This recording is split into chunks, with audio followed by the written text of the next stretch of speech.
چترال کے مضافاتی علاقے مولدہ گاؤں میں الدین محمد نامی ایک غریب شخص کا گھر جل گیا۔ آگ لگنے کی ابتدائی وجہ شارٹ سرکٹ بتائی جاتی ہے۔ یہ مکان 2 کمروں پر مشتمل تھا جو مکمل طور پر جل گئے اور گھر کا سامان بھی حادثر ہو گیا۔ الدین محمد کا کہنا ہے کہ ان 2 کمروں کے علاوہ میرا کوئی اور سر چھپانے کی جگہ نہیں ہے۔ ہمارے اس گھر کے علاوہ کوئی جگہ بیٹھنے کا ہے نہیں۔ ہم اپنے بچوں کی مزدوری کر کے یہاں لا کے کھلاتے تھے، تو یہ ہمارا گھر خاک ہو کے جل گیا، تو ہمارا اور جگہ نہیں ہے کوئی رہنے کا، لہذا میرا گزارش ہے کہ ہماری مدد کی جائے بس۔ ان کے پڑوسی بھی کہتے ہیں کہ وہ نہایت بے بس انسان ہے اور اس مکان کو دوبارہ بنانا اس کی بس کی بات نہیں۔ اور کوئی اس کا جائیداد نہیں ہے اور اس کا اور وسیلہ نہیں ہے، مجبوری ہے۔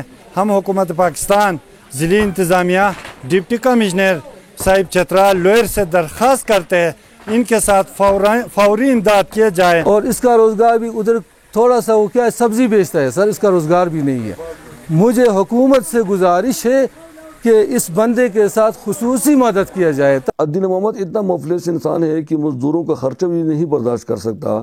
یہی وجہ ہے کہ علاقے کے نوجوان رضاکارانہ طور پر بلا معاوضہ اس کے گھر سے ملبہ ہٹا رہے ہیں تاکہ اس مکان کو دوبارہ تعمیر کیا جا سکے۔ الدین محمد وزیر اعلیٰ خیبر پختونخوا اور مہیر حضرات سے بھی مطالبہ کرتے ہیں کہ ان کے ساتھ مالی طور پر مدد کیا جائے تاکہ رمضان آنے سے پہلے وہ اپنے بچوں کے لیے سر چھپانے کی جگہ تعمیر کر سکے۔